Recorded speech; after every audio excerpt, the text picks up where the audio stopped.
తెలుగు వీక్షకులందరికీ నమస్కారములు. Welcome to SS Bhushan's channel. I am SS Bhushan.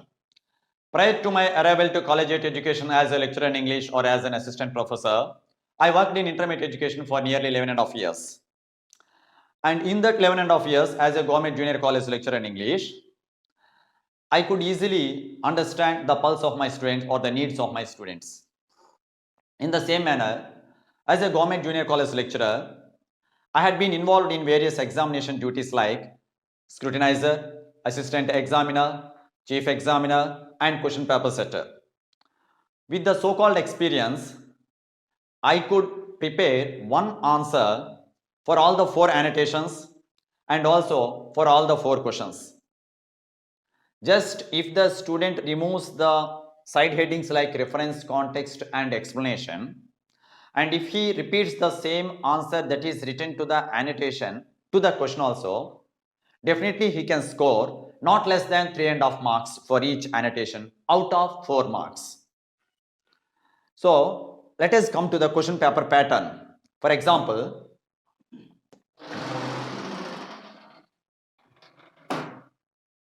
coming to our first year or even second year also, but now I would like to speak about our second year students examination pattern.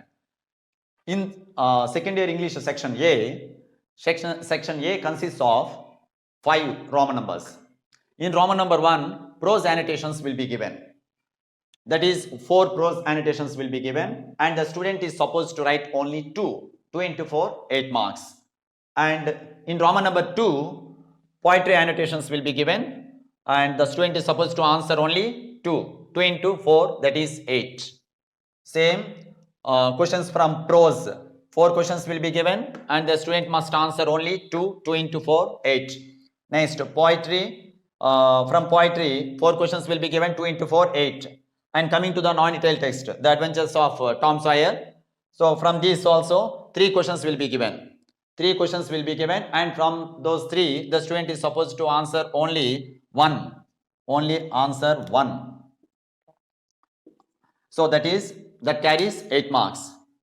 What I would like to say here is that out of these for 8 marks, definitely if the student prepares this answer, the answer which I am going to read out for the student and also explain in his mother tongue also, he can score not less than 7 marks for each Roman.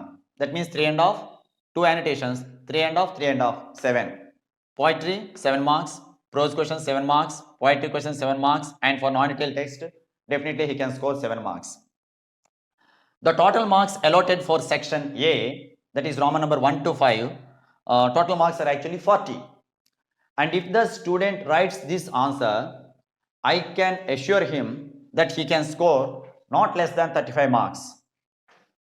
But I request the student to go through my video of how to improve English by SS Bhushan. And in that video, just I gave a sample handwriting. The student must be able to write in such a cursive handwriting or whatsoever may be the handwriting which he adopts or which he has been adopting so far, but it must be very fair. Without any, it must be very fair and it must be free of mistakes and there must be good alignment also. If he is able to answer in such a manner, definitely he can score 35 marks. Okay. So now I would like to go to the lessons. Now let us deal with the first poem of intermediate secondary English, that is On His Having Arrived at the Age of 23 by John Milton. Okay. Now let us go into the annotations. How soon hath time, the subtle thief of youth, stolen on his wing my 23rd year, and inward ripeness doth much less appear, that some more timely happy spirits endureth. It shall be still in strictest measure even to that same lot, however mean or high. All is if I have grace to use it so, as ever in my great taskmaster's eye. కాలము చాలా విలువైనది. ఆ కాలము ఒక పక్షి వలె వచ్చి నా యవ్వనాన్నంతటిని దొంగిలించేసింది అని చెప్తున్న సందర్భంలో ఈ 4 యానిటేషన్స్ చెప్పారండి ఆయన. సరే, ఇప్పుడు ఇంకొక విషయం ఏంటంటే ఇది 2020-21కి సంబంధించినటువంటి విద్యార్థులకి ఇది ఉండదు. This poem has been deleted from their syllabus. కానీ 2022 ఇంకా తర్వాత ఉన్న వాళ్ళకి ఉంటుంది. Reference. These lines are taken from the sonnet On His Having Arrived at the Age of 23 written by John Milton, the master of grand style. ఈ lines ఎందులోంచి తీశారండి? On his having arrived at the age of 23 అనే పోయంలో తీశారు. It is written by John Milton, the master of grand style. Master of grand style అంటే ఆయన రచన శైలికి ఆ ప్యూరిటన్ ఏజ్లో ఉన్నటువంటి ఆ పోయిట్స్ ఇచ్చినటువంటి బిరుదు అది. ఆయన రచన శైలి అంత గంభీరమైనటువంటి రచనా శైలిని, వైభవోపేతమైనటువంటి రచనా శైలిని అక్కడ అర్థం. అది ముఖ్యంగా ఆయనకి ఎందుకు ఆ పేరు వచ్చిందనంటే, ప్యారడైజ్ లాస్ట్ లాంటి ఎపిక్స్ ఆయన 1667లో రాశారు. ఆ తర్వాత ప్యారడైజ్ రీగెయిన్ రాశారు. ఇంకా చాలా రాశారు. శాంసన్ అగ్నెస్ట్ రాశారు, కామస్ రాశారు, లైసిడస్ రాశారు. ఇలా ఇవన్నిటిని వలన ఆయనకు మంచి పేరు తెచ్చుకున్నారు. ఆయన చాలా వాటిలో ఎపిక్స్ అన్నింటిలో కూడాను ఈ గ్రాండ్ స్టైల్ అన్నటువంటిది అడాప్ట్ చేసుకున్నారు. So because he adapted this grand style which is a peculiar one or which has one particular style of writing, he is known as master of grand style. ఇక అది అక్కడికి. ఇకపోతే sonnet. These lines are taken from the sonnet అన్నాను. What is meant by sonnet?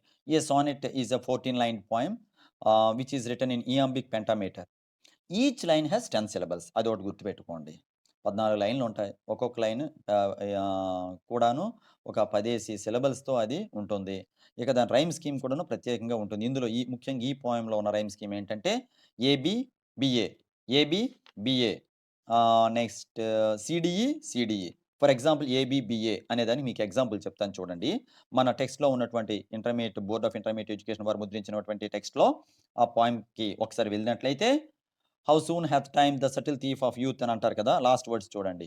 Youth, year, career, showeth. Youth, showeth, year, career. అంటే youth, showeth అన్నటువంటివి ఈ రెండు కూడా ఏ మధ్యలో బిబి, ఇయర్, కెరియర్ అన్నటువంటి బిబి. సో అలా ఈ పోయం ఏంటంటే ఏబిబిఏ, సిడిఈ, డిసిఈ. సో ఈ లాస్ట్ వర్డ్స్ని మీరు గమనించినట్లయితే definitely you too can say that this poem is in this particular rhyme scheme. ఇప్పుడు context. The poet says these words while describing the role of time in shaping one's destiny and his utmost faith in God's blessings upon man. కాలము ఎలా అనమాట ఒక మనిషి తాలూకా గతులని నిర్దేశిస్తుంది అన్నటువంటి విషయాన్ని ప్రస్తావిస్తూ, ఆయన చివరికి భగవంతుని యొక్క కృప లేదా కరుణ, ఆయన కటాక్షం ఎలా మన పట్ల వీక్షిస్తేనే అలా ఉంటాము అన్నటువంటి విషయాన్ని కూడా ఇందులో చాలా స్పష్టంగా ఆయన చక్కగా చెప్తారండి. ముఖ్యంగా ఇది ఒక ఆటోబయోగ్రఫికల్ పోయం అని ఎందుకు అంటారనంటే, ఈయన తన గురించి తాను ఇందులో చెప్పుకుంటున్నారు కనుక. Explanation. Milton personifies time as a bird flying away with his youth. Milton ఈ పోయంలో ఒక పక్షి, అంటే ఇక్కడ ముఖ్యంగా పెర్సానిఫికేషన్ అంటే ఏంటి? నిర్జీవమైనటువంటి వస్తువులకి జీవం ఉన్నట్లుగా మనం మాట్లాడినట్లయితే అది పెర్సానిఫికేషన్. ఇక్కడ ఏం చేశారు మిల్టన్ గారు? టైం అన్నటువంటి ఒక అబ్స్ట్రాక్ట్ థింగ్, టైం అనే ఒక అబ్స్ట్రాక్ట్ థింగ్ని ఒక మనిషిలాగా లేదా ఒక జీవం ఉన్నటువంటి ఒక పక్షిలాగా మాట్లాడుతూ అన్నమాట ఆయన ఎలా చెప్పుకుంటున్నారంటే, కాలము తన విలువైనటువంటి యవ్వనాన్ని దొంగిలించేసింది. ఈ కాలం అనే ఈ పక్షి ముఖ్యంగా తన విలువైనటువంటి యవ్వనాన్ని దొంగిలించేసింది అని ఆయన చక్కగా చెప్తున్నారండి. Milton personifies time as a bird flying away with his youth. The poet regrets that though he is 23, he has not achieved anything worthwhile. 23 సంవత్సరాలు అయిపోయినప్పటికీ కూడాను నేను చెప్పుకోదగినటువంటి పురోగతి నా జీవితంలో ఏది సాధించలేదు. నేను గొప్పగా ఫలానా మంచి పని చేశానని చెప్పుకోవడానికి కూడాను నాకు భగవంతుడు ఎందుకో కరుణించలేదు అని బాధపడుతున్నాడు ఆయన. అదే మనలాంటి వాళ్ళు 30 సంవత్సరాలు అయిపోయినా సరే బాధపడం, ఇంకా తల్లిదండ్రులు మనల్ని పెంచుతారులే, చూసుకుంటారులే అనేటట్టుగా మనం ఉంటాం. He compares his age to a late spring with no bud or blossom. Spring season వచ్చిందనంటే ఎంతో ఆనందంగా ఉంటుంది. చక్కగా అనమాట పక్షుల కిలకిల రావంలో కావచ్చు, లేదంటే మంచి పుష్పాలు, లేదంటే అంతా పచ్చదనంతో విరజిల్లుతూ ఉన్నటువంటి ఆ స్ప్రింగ్ సీజన్ గనక ఒక్క పుష్పము లేక ఒక్క మొగ్గ కూడా తొడగకపోతే ఎంత బాధగా ఉంటుందో, తన వయసు కూడాను అలానే వయసు పెరిగిపోతుంది తప్ప కనీసం నేను ఏదైనా సరే జీవితానికి పనికొచ్చేది లేదా లోకానికి వికసింపజేసినటువంటి ఒక మంచి విషయం నేను ఏది కూడాను ఉత్పత్తి చేయలేకపోయానే అన్నటువంటి విధంగా ఆయన వాపోతున్నారండి.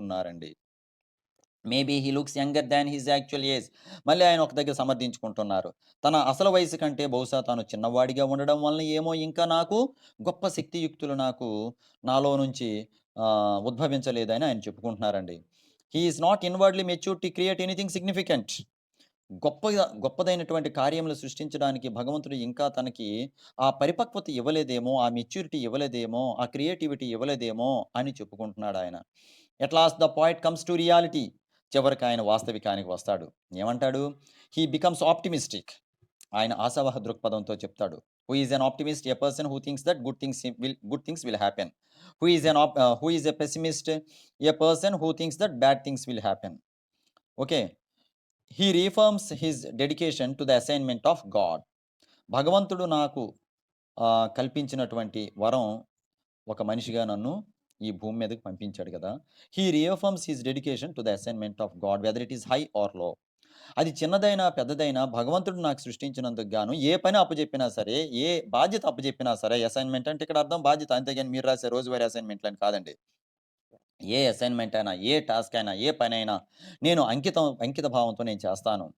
He hopes that soon or late, less or more, he will prove worth by the grace of God, his great task master.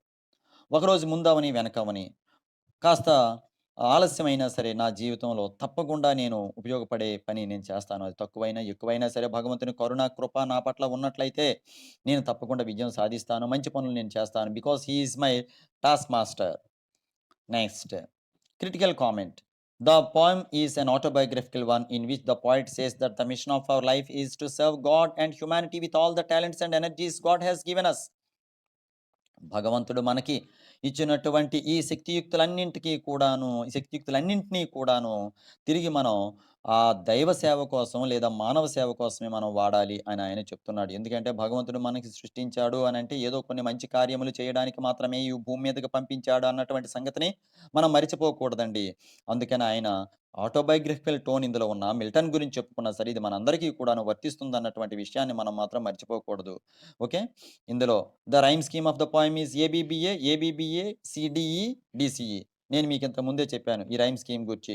Me text గనక దగ్గర పెట్టుకున్నట్లయితే క్లియర్‌గా ఇది కనిపిస్తుందండి. చివర ఒకసారి చూడండి. ABBA, ABBA, CDE, CDE. Now coming to the questions. Time and tide wait for no man. He is an old saying. Discuss this in the context of the poem on his having arrived at the age of 23.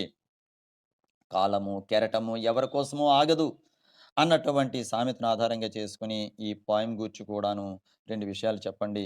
అంటే ఆ సామెతను ఆధారంగా చేసుకొని ఈ poem గురించి discuss చేయండి. Attempt a critical appreciation of the poem on his having arrived at the age of 23. ఈ poem గురించి క్రిటికల్‌గా, విమర్శనాత్మకంగా నీవు 2 విషయాలు చెప్పు అని ఇది.